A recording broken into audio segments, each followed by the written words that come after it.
प्रिय छात्राओं, आज आपकी क्लास एमए पूर्वार्ध में प्रथम प्रश्न पत्र यानी प्राचीन एवं मध्यकालीन काव्य में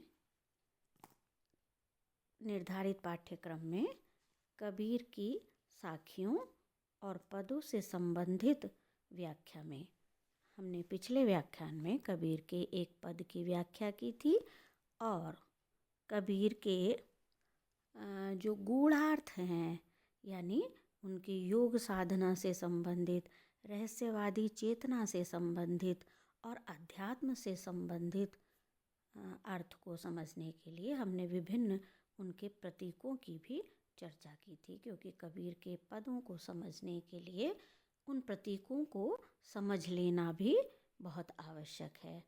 तो उनकी मदद से आज हम अपने दूसरे पद की व्याख्या करने जा रहे हैं। वह पद कौन सा है, उसकी पंक्तियों पर दृष्टिपात कर लेते हैं। मन रे जागत रहिए भाई। मन सबसे पहला जो इस पद का शब्द है वो है मन। मन ही हमारी तमाम कमज़ोरियों का भी और मजबूती का भी, ध्यान का भी यानी एकाग्रता का भी और बिखराव का भी एकमात्र केंद्र है मन। कुछ भी कार्य करने के लिए मन पर नियंत्रण होना कबीर आवश्यक समझते हैं। तो कबीर मन को प्रबोधित और संबोधित करते हैं। इस पद को पूरा पढ़ लेते हैं। मन रे जागत रहिए भाई, गाफिल होई बसति मत खोवे, चोर मुसे घर जाई, षट चक्र की कनक कोठड़ी, वस्त भाव है सोई, ताला कुंजी कुलफ के लागे, उघड़त बार न होई, पंच पहरवा सोई गए हैं बसते जागण लागी, जरा मरण व्यापे न कछु नाही, गगन मंडल ले लागी, करत विचार मन ही मन, उपजी ना कहीं गया न आया, कहे कबीर संसार सब छूटा, राम रतन धन पाया। ऊपर सबसे पहला शब्द मन और बाद में है जो हमारा साध्य है, जो प्राप्य है, जो लक्ष्य है, वह है राम नाम रूपी रतन। यही जीवन की सबसे अमूल्य पूंजी है और उसे पाने के लिए एक साधक को क्या क्या करना पड़ता है, और यह जो धन है, अमूल्य धन, इसको पाने के लिए कबीर कहते हैं हमें इधर उधर भटकने की आवश्यकता नहीं है। हमें अपने शरीर को ही साध कर मन पर नियंत्रण करके हम इस महत्वपूर्ण और अमूल्य धन को प्राप्त कर सकते हैं। तो इस पद की व्याख्या करने से पहले हम इसके जो शब्द हैं, कुछ कठिन शब्द हैं, उनकी व्याख्या करना भी मतलब उनको समझना भी आवश्यक समझते हैं। तो ये शब्द हैं, सबसे पहला है गाफिल। गाफिल शब्द फारसी शब्द है। हम जानते हैं कि कबीर की जो भाषा है वो पंचमेल खिचड़ी कही गई है, क्योंकि कबीर एक स्थान पर नहीं रहते थे, जगह जगह वो भ्रमण करते थे, पर्यटन करते थे और लोगों में सहज जो ज्ञान है ईश्वर प्राप्ति का, व्यावहारिक ज्ञान है, वो देना चाहते थे। जो कर्म के माध्यम से हम ईश्वर को किस प्रकार से प्राप्त कर सकते हैं, वह सब वो उपदेश दिया करते थे, जो बहुत ही सहज था। तो इस कारण से स्थान स्थान पर घूमते रहने के कारण बहुत से शब्द उनके जो है काव्य में ऐसे आ गए हैं। उसमें पंजाबी भी है, उसमें कहीं ब्रज भी आ जाती है, कहीं अवधी भाषा भी आ जाती है, खड़ी बोली के शब्द भी आ जाते हैं। तो गाफिल शब्द फारसी शब्द है। गाफिल का जो अर्थ है वह है असावधान यानी बेखबर यानी लापरवाह होना।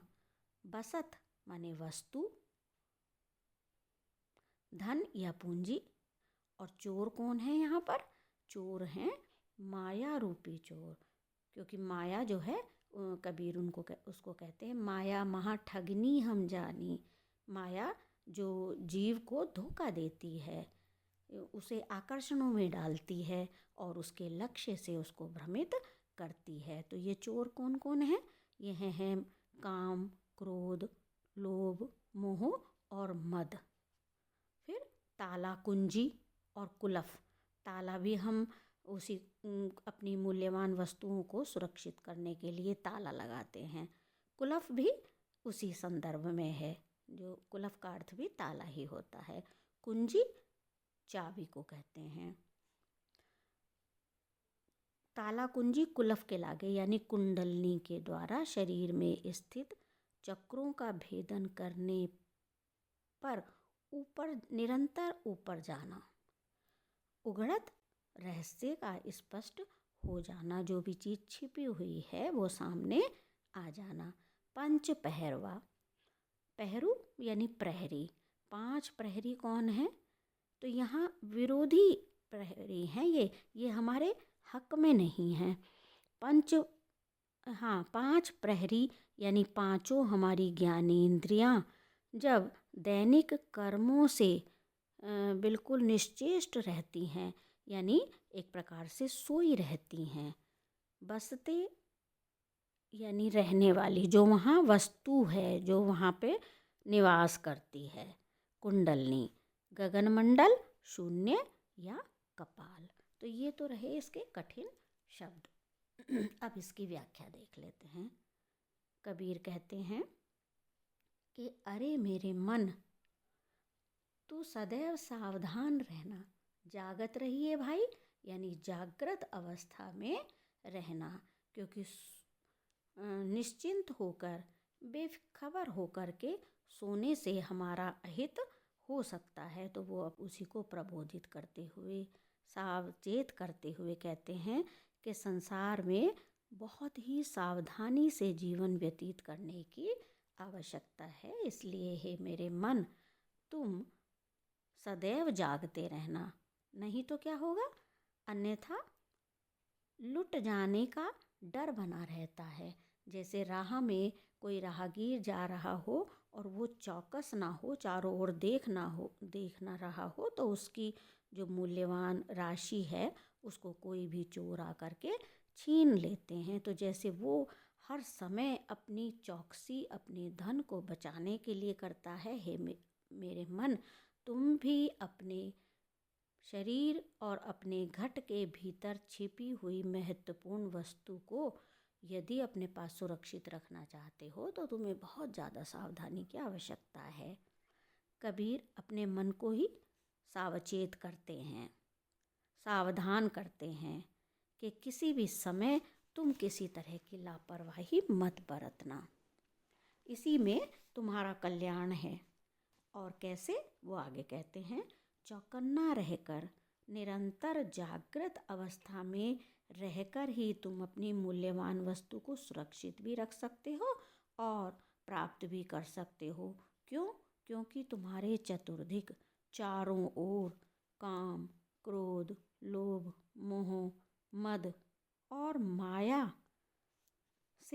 मायाजन्य इतने सारे चोर हैं जो निरंतर इस प्रयास में हैं कि कैसे तुम्हारी शरीर रूपी बस्ती यानी उसके भीतर घुसें और तुम्हारी मूल्यवान वस्तु को लूट लें, तुमसे छीन लें।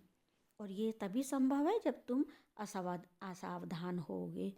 तो तुम्हें उसकी रक्षा के लिए निरंतर उसका पहरा देना है, उसको सावधान होकर उसे बचाकर रखना है। और वह मूल्यवान वस्तु क्या है? आत्मा रूपी पूंजी। तुम्हारी आत्मा को वो तुमसे छीन लेना चाहते हैं, यानी आत्मा ही है, विवेक ही है जिसे तुम्हें निरंतर जागृत करके रखना है। तभी तुम ईश्वर के प्रति अपना ध्यान एकाग्र कर पाओगे। अब यहाँ पर वो शरीर की एक प्रकार की बनावट के माध्यम से, शारीरिक अंगों के माध्यम से उस चेतना के बारे में बात करते हैं कबीर। मूलाधार, आदि 6 चक्रों से बना हुआ हे मानव, तुम्हारा ये जो शरीर है ये एक सोने की कोठरी के समान है। और सोने की उस कोठरी में भीतर कुंडलनी सोई हुई है। उस सोई हुई कुंडलनी को तुम्हें जगाना है। और वह कुंडलनी कब जागेगी? जब तुम्हारी सारी ज्ञानेंद्रियां सो जाएंगी, निश्चेष्ट हो जाएंगी, तब जाकर वह कुंडलनी जागेगी। और इस कोठरी में स्थित जो कुंडलनी है, यदि शरीर में स्थित चक्रों का भेदन करते हुए, ऐसा माना गया है कि 6 चक्र हैं, और क्रमशः उन 6 चक्रों का या 6 सोपानों का भेदन करते हुए एक के बाद दूसरा सोपान तय करते हुए वह कुंडलनी अंततः सहस्रार चक्र तक यानी गगनमंडल तक यदि वह पहुंच जाती है तो फिर तुम्हारी सफलता निश्चित है। वहाँ जाने के बाद जो रहस्य है, यानी जो एक कपाट है रहस्य के समक्ष लगा हुआ है, वह कपाट खुल जाएगा और सारा रहस्य यानी कि सारी जो मूलभूत पूंजी है वो तुम्हारे समक्ष उजागर हो जाएगी। वहाँ पहुँचने पर ना तो जीव को जरा यानी वृद्धावस्था और मरण यानी मृत्यु, इनका भय बिल्कुल भी नहीं होता। इनसे मुक्ति पा लेता है कोई भी जीव। इस स्थिति पर, इस उच्च अवस्था पर पहुँचने पर जीव को जरा और मरण का भय व्याप्त नहीं कर पाता। 5 ज्ञानेंद्रियों की सुषुप्त अवस्था हो जाने पर ही कुंडलनी जागृत होती है और वह कुंडलनी जागृत होकर निरंतर ऊर्ध्वगमन करती है और ऊर्ध्वगमन करके शून्य मंडल में पहुँच करके साध्य की प्राप्ति संकल्प के साथ कर पाती है। सृष्टि का रहस्य जानने के लिए कहीं भी हमें आने जाने की आवश्यकता नहीं है। ईश्वर से मिलने का, ईश्वर से साक्षात करने का और प्राप्त करने का एक यही मार्ग है जीव के पास कि उसे अपनी कुंडलनी को जागृत करना पड़ता है। और वह कोई साधक ही कर पाता है जो इस साधना में निपुण होता है, जो अपनी ज्ञानेंद्रियों को अपने वश में करता है, जो शत्रु हैं उसके काम, क्रोध, मोह, मद, लोभ आदि को पर नियंत्रण रखता है और ज्ञानेंद्रियों पर भी नियंत्रण रखता है, वही व्यक्ति इस साध्य को प्राप्त कर सकता है। कबीरदास जी कहते हैं कि वह साध्य क्या है? राम नाम रूपी रत्न या धन है और यह बिरले ही प्राप्त कर सकते हैं जिनके मन से संशय यानी भ्रम दूर हो जाता है, वही मुक्ति और मोक्ष को प्राप्त कर पाते हैं। जिनके हृदय से सारा संशय छूट जाए वही राम रत्न धन को प्राप्त करता है और गगन मंडल से, ब्रह्मरंध्र से, सहस्रार से टपकने वाले ब्रह्म रस का पान कर पाता है। तो इस प्रकार से कबीर ने यहाँ पर रूपक अलंकार के माध्यम से, विभिन्न प्रतीकों के माध्यम से एक बिंब हमारे समक्ष उपस्थित किया है और अध्यात्म को बड़ी सूक्ष्मता से उन्होंने यहाँ पर विवेचित किया है कि किस प्रकार कुंडलनी जागृत होकर के निरंतर ऊर्ध्व अवस्था को प्राप्त होती है और जो 6 चक्र बताए गए हैं उन 6 चक्रों को पार करके वह अपनी गगनमंडल में जा कर के ब्रह्म से निकलने वाले जो ऊपर से एक सहस्रार कमल होता है उससे टपकने वाले रस का पान करती है। तो इस प्रकार यहाँ हमने इस पद की व्याख्या को समझने का प्रयास किया है। यदि आलंकारिक सौंदर्य को देखें तो इसमें कनक कोठरी में समास अलंकार है। वस्तु जो है वो एक प्रकार से आत्मा, हमारी आत्मा, जिसको जानने का, जब जीव उसको पहचान लेता है तो उसका साक्षात परमात्मा से या ब्रह्म से हो सकता है। पंच पहरवा, प्रहरी, पंच पहरिया सोई गए हैं बसते जागण लागी। यहाँ हम इसमें विरोधाभास भी देखते हैं कि प्रहरी यद्यपि जाग कर किसी वस्तु की सुरक्षा करते हैं, लेकिन यहाँ जो पंच प्रहरी हैं, जो 5 ज्ञानेंद्रियाँ हैं, जब वे सो जाती हैं तो वस्तु हमारी जागृत होती है। वस्तु क्या है? यहाँ कुंडलनी को वस्तु कहा गया है। और कुंडलनी जागृत होती है तो हमारा साध्य, हमारा प्राप्य, हमें मिलने की संभावना बहुत अधिक हो जाती है। जरा मरण, ना वृद्धावस्था का डर सताता है ना ही मरण का। ये स्थिति होती है मोक्ष, यानी जीवित अवस्था में ही मुक्ति या मोक्ष को प्राप्त कर लेना जीव का।